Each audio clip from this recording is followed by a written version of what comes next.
As sports history fans, we often reminisce about the legends. Willis Reed limping on to the NBA Finals court, Kurt Schilling's bloody sock, Kerry Strug's courageous dismount, and so many more. These moments often define sports history. But what about the countless injuries that did not become legends, or careers that were derailed due to inadequate care? That's where this episode's sponsor comes in.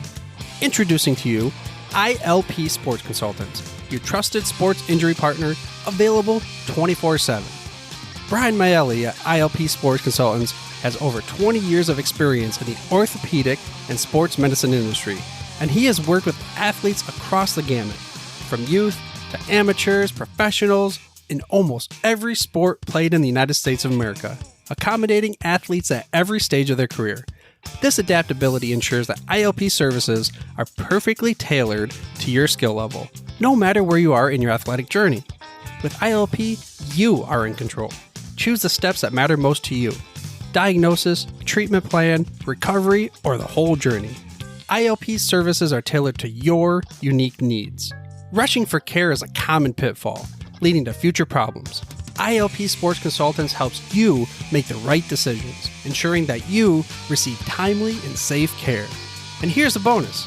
Brian hosts the Injured List podcast, sharing insights and athlete stories you won't want to miss. Whether you're a concerned parent or grandparent, or an athlete yourself seeking guidance, ILP Sports Consultants is your beacon of hope in sports injury management. Visit ilpsports.com today. That's the letters ilpsports.com.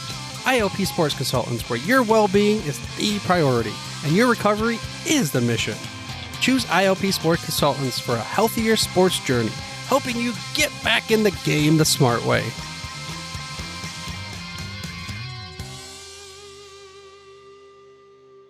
They're generally the most prominent objects on the football field, standing as giant guardians at each end.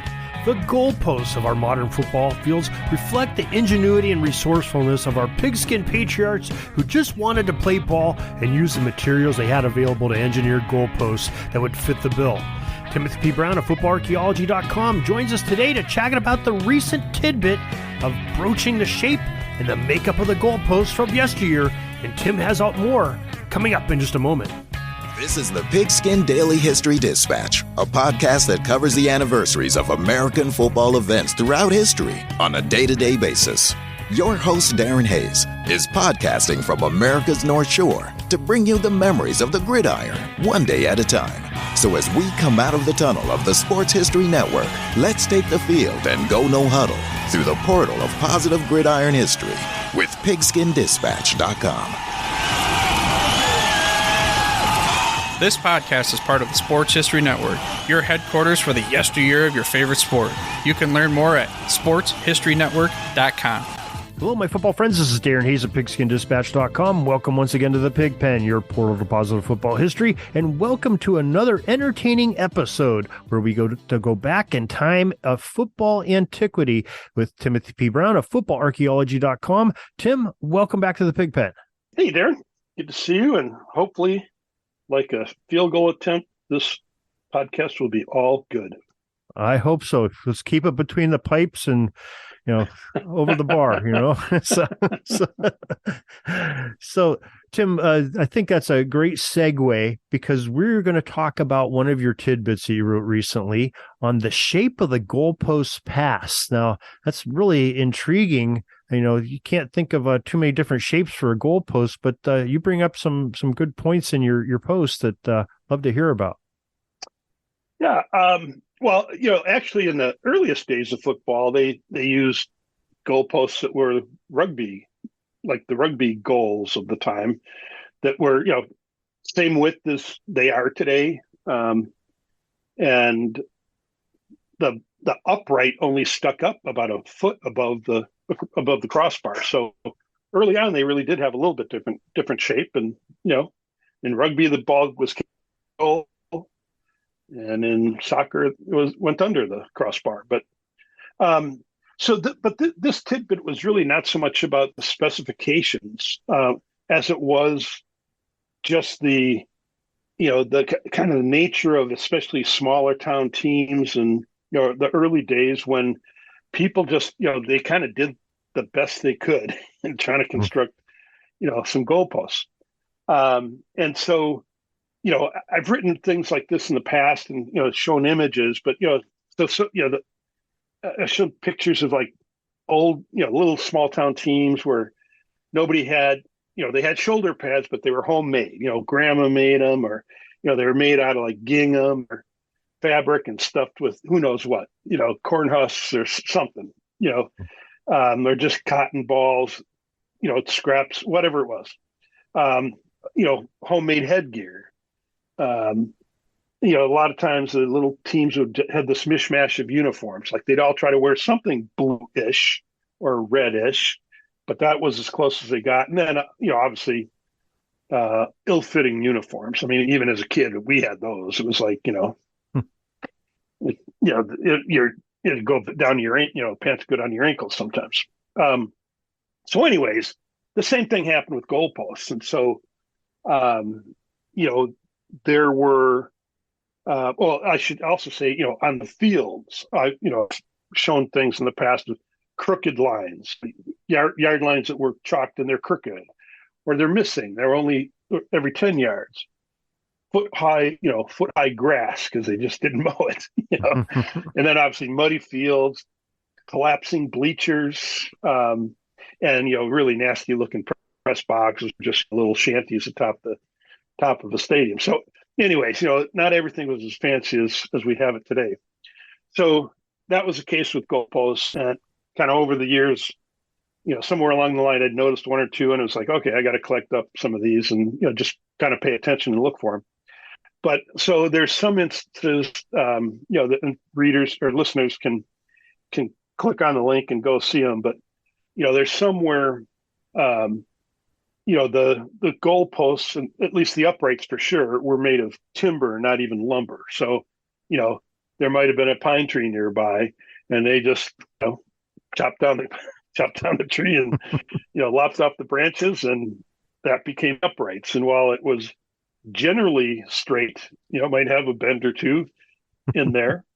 There were other instances where it was milled lumber, but either when they installed or by the time they took the picture, the uprights were no longer upright. They were slanted in one form or another. Who knows? Freeze thaw or something like that over a couple of seasons, and all of a sudden it's over at instead of a 90-degree angle, it's an 80-degree angle.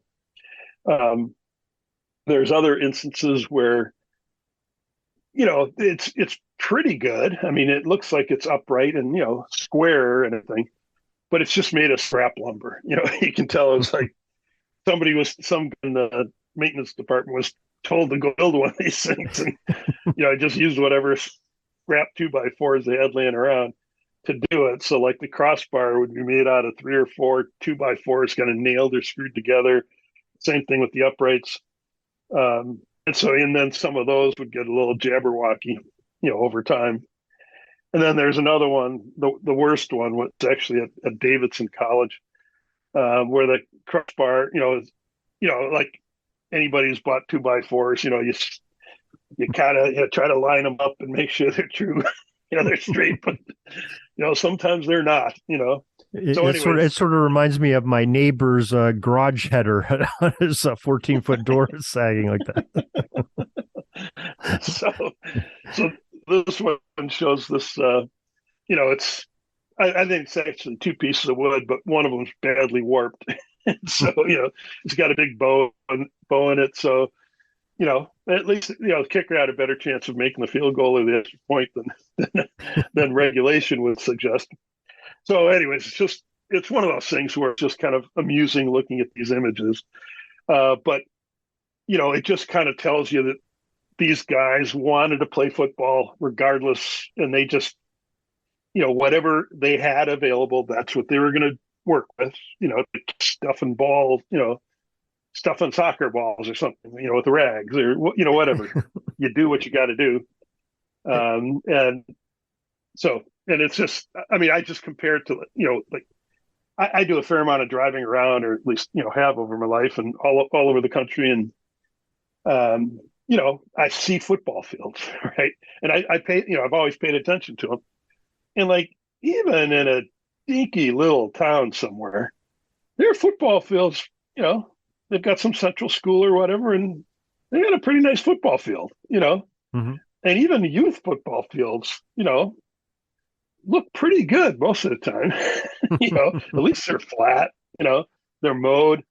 They might have, the goalpost might be, H goalpost made out of, just plumbing pipes or whatever, but it works and it's straight, So anyways, it's just, we all have it pretty good. At least as far as our goalposts are concerned nowadays. Yeah, I mean, this brings up so many memories of, even my childhood. I mean, these pictures are awesome. So folks, go to the link and take a look at these. The very first one has sort of the trees that you're talking about as the uprights.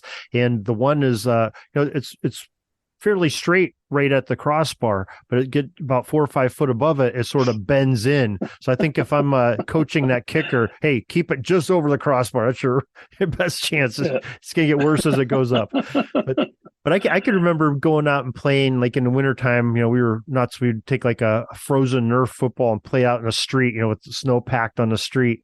And we would try to set up our field on the street. So you had, at each end, you could kick it over a wire. We would take somebody's old shoes and throw them up over the wire, and you had to kick it between those, but get it over the telephone wire or whatever, So, you just make, like you said, you make do with what you have, and so you can play the game.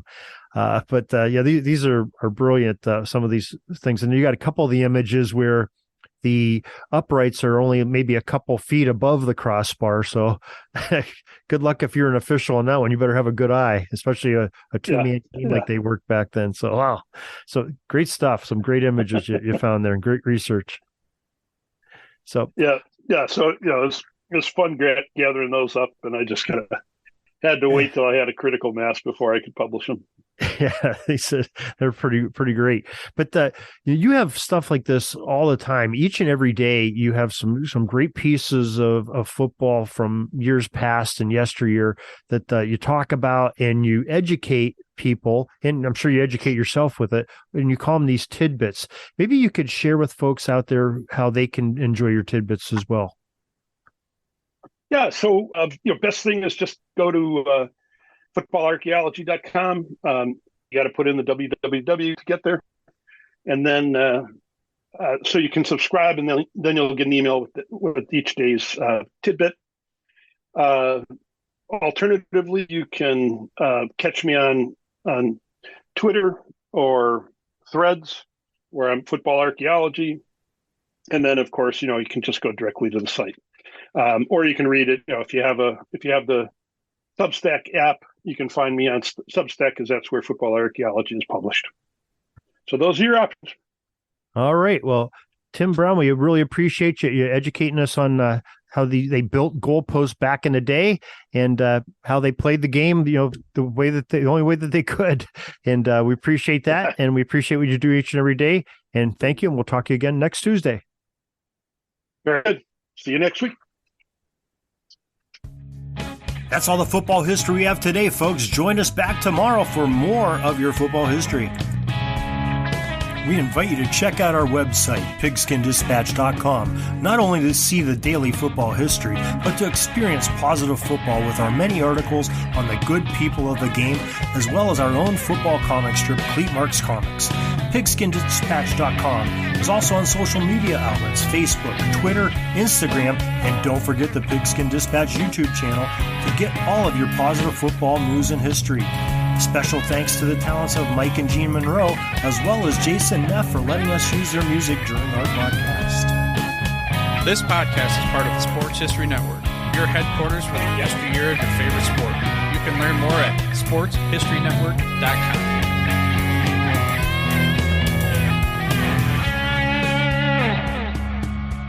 Hey there, sports history fan. This is Arnie Chapman, a.k.a. the Football History Dude, and I wanted to thank you for stopping by to listen to another episode here on the Sports History Network. Our podcasters are passionate about uncovering and sharing sports stories from yesteryear. And if you didn't know it already, we have over 30 shows across the network covering all sorts of sports history topics. In fact, here's a glimpse into one of our awesome podcasts here on the network. Each week, the official Football Learning Academy podcast will take you deep into the history of pro football through interviews with players, coaches, or administrators in the NFL, as well as interviews with Pro Football Hall of Fame selectors, authors, and historians. You'll learn how the game evolved and important moments that shaped the sport into what it is today. And don't miss the Pro Football History Nugget of the Week. Listen to the official Football Learning Academy podcast on the Sports History Network. How about that? I bet you're super hyped to go listen to that new podcast, right? Well, to learn about this show and all the other podcasts on the network, head over to sportshistorynetwork.com/podcasts. Again, that's sportshistorynetwork.com/podcasts. Head over there today to find your next favorite sports history podcast.